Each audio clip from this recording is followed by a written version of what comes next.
Thanks for stopping by. Today I'm going to show you how to make a super simple project you can complete in one day, including the finishing.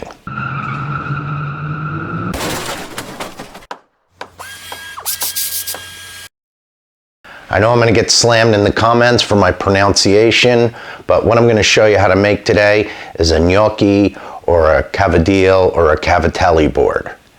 You just need to go into your scrap bin, find a piece of hardwood, something like maple, cherry, walnut. Any tight grained hardwood will do. All right, so here's the dusty piece of wood that I'm going to be using.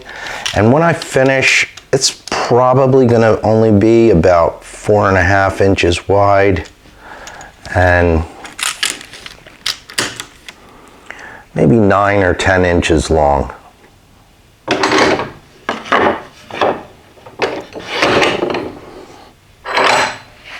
First thing I want to do is clean up the edge a little bit so I can get a better look at the grain direction.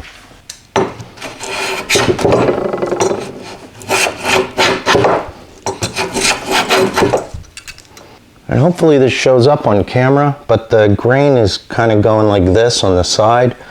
So I want this to be the bottom because I'm going to need to taper this a little later, and it'll be a lot easier if I'm going with the grain. So this is going to be the bottom, and this will be the top. Okay, so this is my top. This is the bottom. Now let me sketch it out.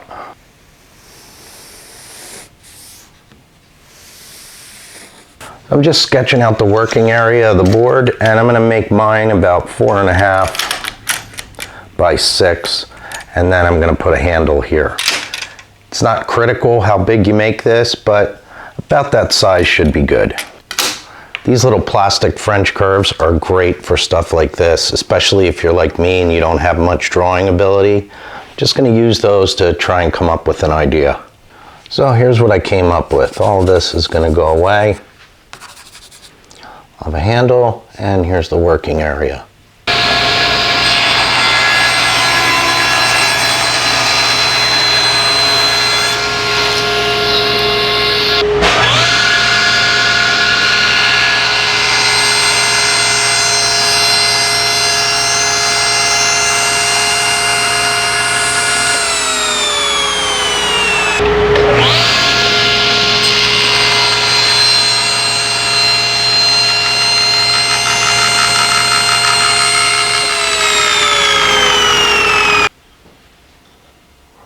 Oops, that looks like a new design element.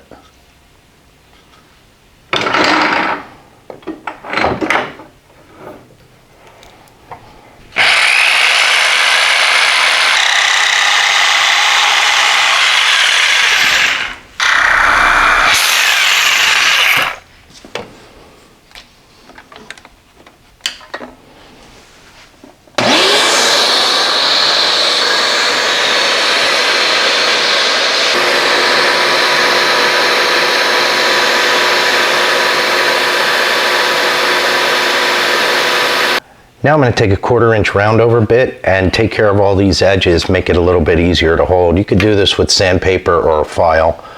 When you're routing hardwood, definitely want to take 2 passes. It tends to burn, especially maple and cherry.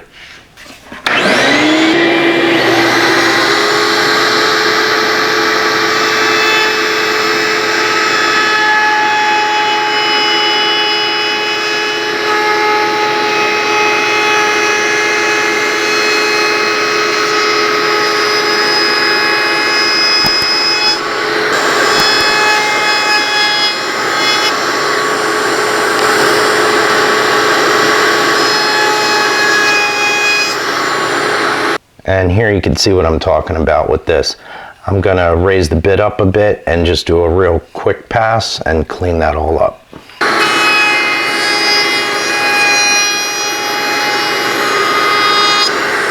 Still needs a little sanding in a few spots, but much better now. Next thing we're going to do, put a V-groove bit in the router, and I have that about 1/8 of an inch above the table, and we're going to route a series of grooves equally spaced across here. This is the setup I use when I have to make exactly spaced grooves on the router.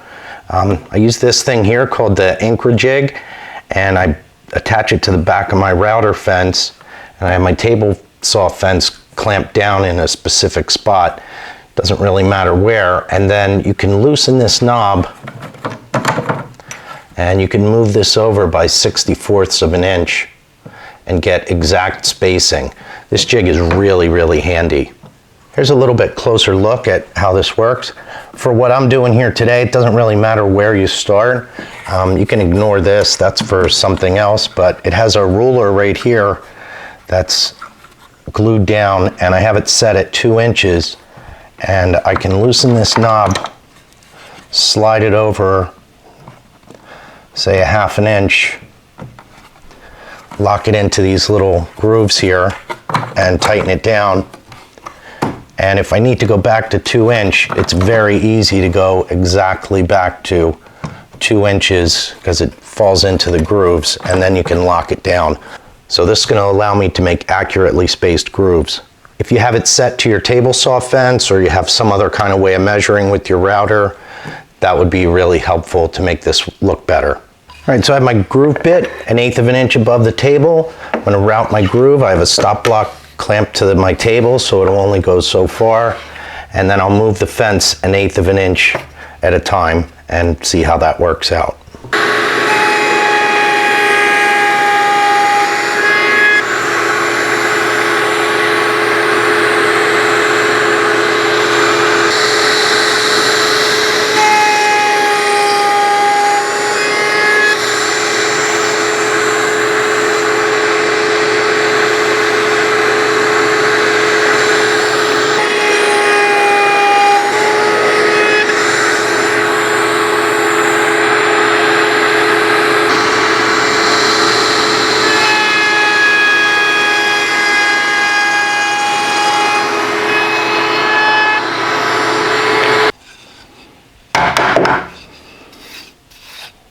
There you go, nice perfectly spaced grooves.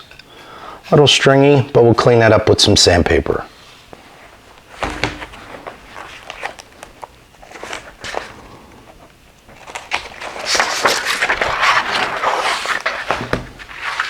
Take a piece of sandpaper, fold it in half, and run it in the grooves to clean up all that fuzz.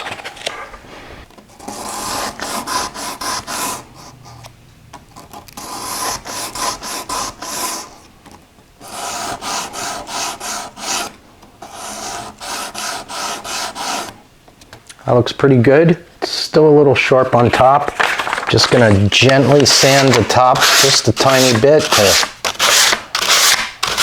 knock the sharp points off.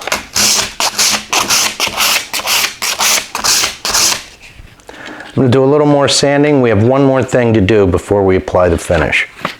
When you use this to roll out your dough, you're gonna need to hold it up at an angle. And I want to make it a little bit more comfortable to use. So instead of leaving a straight edge on here, I'm just going to take this over to the belt sander and knock this down. It's getting there. It's going to take a while. It'd be a lot easier if I had a bandsaw.